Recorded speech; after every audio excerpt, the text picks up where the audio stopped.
Date: I was accused of sending exposed pictures to a coworker.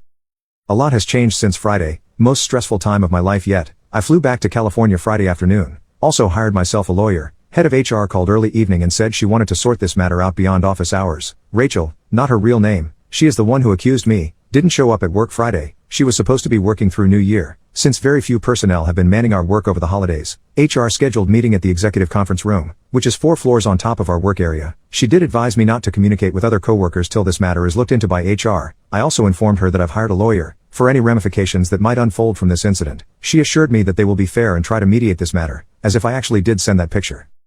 I rushed to office Saturday morning. Thank God it was weekend and holidays. I would have had a panic attack if I had to come to the office on a typical weekday. I was early by at least an hour. The conference room was filled with a senior executive, 2 other women, who seemed like junior level HR personnel, and head of our HR. Rachel showed up right on time. Sorry for detailing, but I remember all of this like it just happened a minute ago. After an awkward start, I showed the HR my iMessage thread. Okay, Rachel was very defensive and she said something like, I was shocked and terrorized when I received that message. And she claimed she threw her phone in anger and her phone stopped working. She got her phone with cracked screen. What the F? She also claimed that she didn't reply to my messages and shut out because of that unusable phone. But she didn't hesitate when the HR asked her to surrender her broken phone or hand it to our IT guy. Oh, I also asked if she can show our iMessage thread through iCloud and she claims she doesn't use iCloud.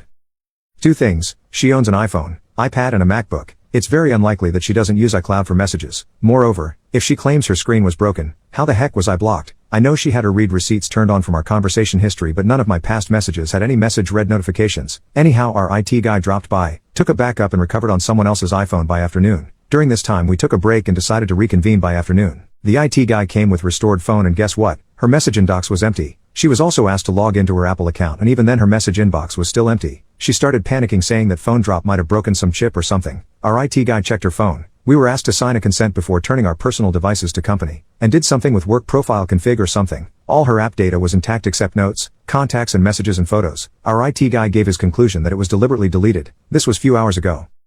Okay, since all of this was recorded, not on camera, but documented by one of the junior HR personnel, our meeting was adjourned and we had to turn our phones. Rachel was also asked to turn her MacBook and iPad as the IT guy believed they can recover from her other devices. And oh, our IT guy called what he said was our in-house iOS expert, who devised work profiles for all Apple devices of employees, whether company issues or bring your own device. This was around 4. By 7 p.m. I received call from our HR where she said that they haven't been able to recover any messages from either of her Apple devices. She also affirmed that IT thinks those messages might have been deliberately deleted, but they cannot prove that for certain. Something that's required by company bylaws to terminate her immediately. Another thing, I was told on Friday that I cannot sue any current employees, which means that her hint of, terminate her immediately, makes me wonder if they are going to actually fire her. I also spoke with my lawyer who is certain that they will let go of her and then we can file a lawsuit of her own.